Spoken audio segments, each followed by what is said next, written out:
Wouldn't you want the best for your child? Please call now. 866-970-GIVE. All the money stays right here.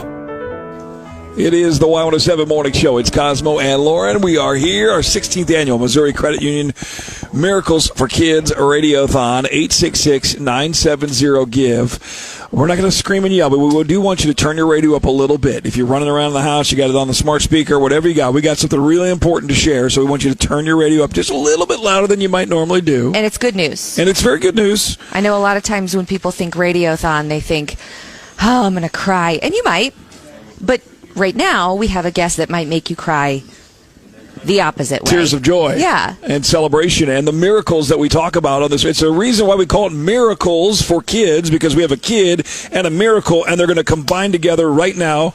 Jade, good morning. Good morning. How are you guys? We are great. First of all, that red hair is amazing. So vibrant. That framing in with your red shirt and that smile, like boom, we're off to a great start. The ice is melting already just because of you. Thank you. You're good morning. Now, you want to just start us off? Tell us the news. I had a bone marrow transplant. That's my big news. I've officially been deemed sickle cell free, or leaving sickle cell for the better part of a year now. Wow. So that's really exciting. Yeah, just a little bit. Let's let that sink in. Sickle cell free. Wow. How does that make you? Because how old are you, first of all? Let's start. I'm 18. You're 18. Yep. And you had the bone marrow transplant, almost a year ago? 2020. 2020. So, like, when everything hit is when we started going through the whole process. Wow. Crazy. The last time that we saw you, you were a freshman at Simonson. Yes. How has life changed since then to now?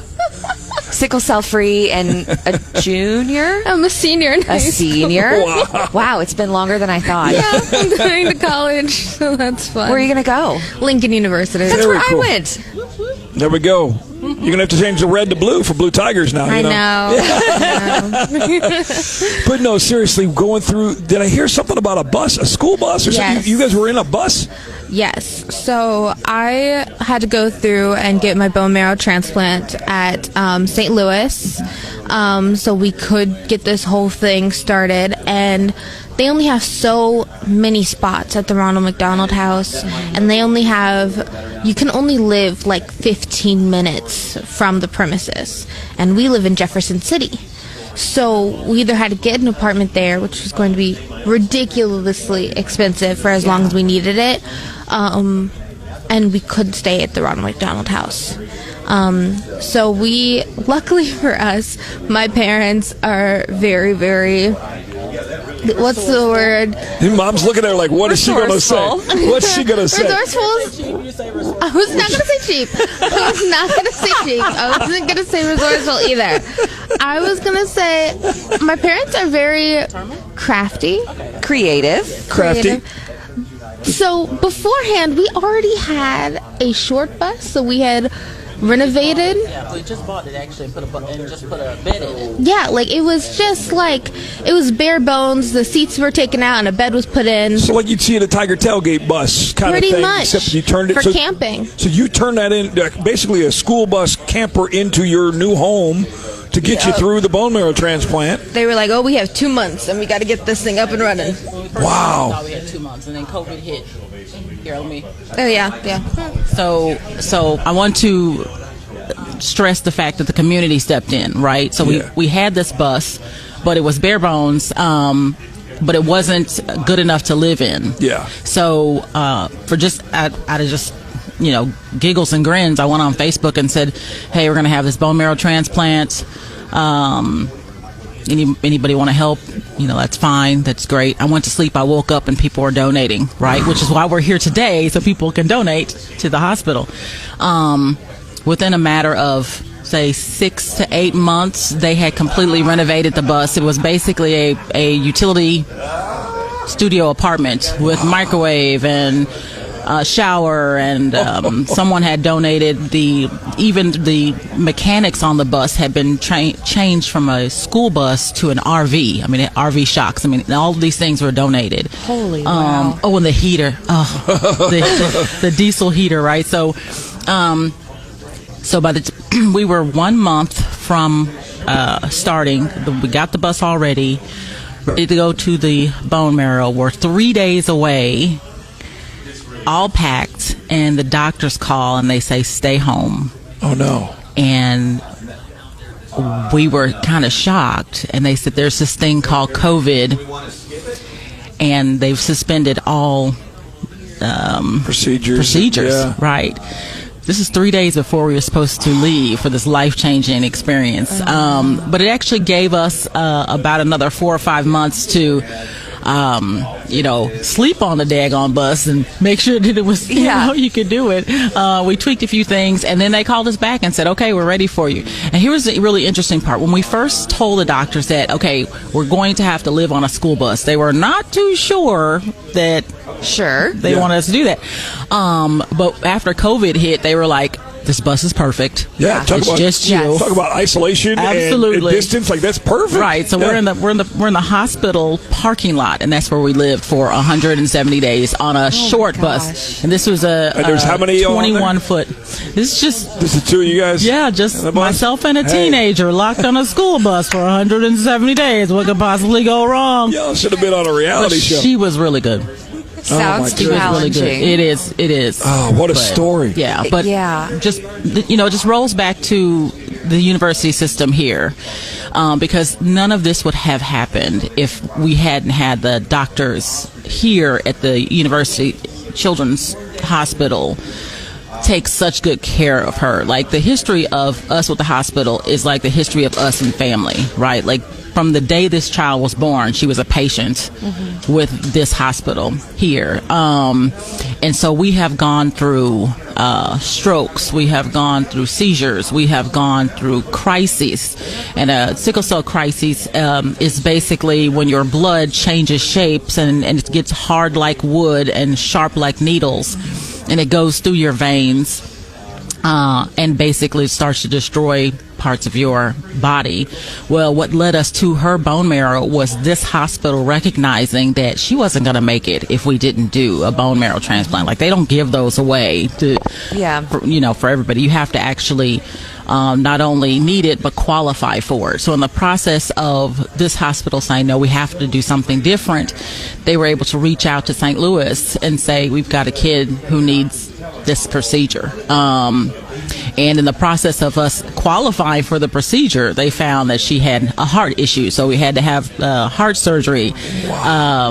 It was experimental heart surgery. She was only the second in that hospital to ever have it. Oh, my gosh. I know. We're like the petri dish of new procedures, right?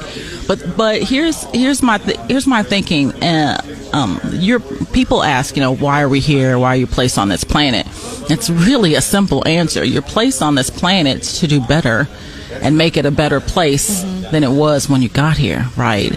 So we're constantly seeking new, innovative ways to help children. Yeah. So that someone behind them, their walk is better. Their view is better, right? So that's why this university system, this children's hospital in particular, is so wonderful, because this hospital is for this area is a safety net for some students or sorry, I'm a teacher, so I go back to students all the time. For some patients, this hospital is a beacon of hope for a lot of children. Yeah. This hospital is someplace that they visit once a month for whatever treatment it is. And I've often said that, it takes a village. Well, this hospital is a part of that village, right? If you come from a small town, you know that there's this one place that everybody meets in a small town, right? It's like it's maybe the church or maybe the school. Or for us parents who have children who have chronic illnesses, this is that village. This is that place that we meet. This is the quality of care. What a beautiful way to look at that. I haven't heard it worded quite like that. Beacon of hope is such a beautiful phrase for what that hospital is. During our bone marrow transplant stay, I just have to shout out my mother and everybody else who was a caregiver and everybody else who is going to be a caregiver, because yes, it's very, very, very hard on the patients, but it is also very difficult for the caregivers because they have to look after this patient. They have to be strong for this patient. They have to talk to the doctors about statistics and what's actually going on with their kid, and that's incredibly hard.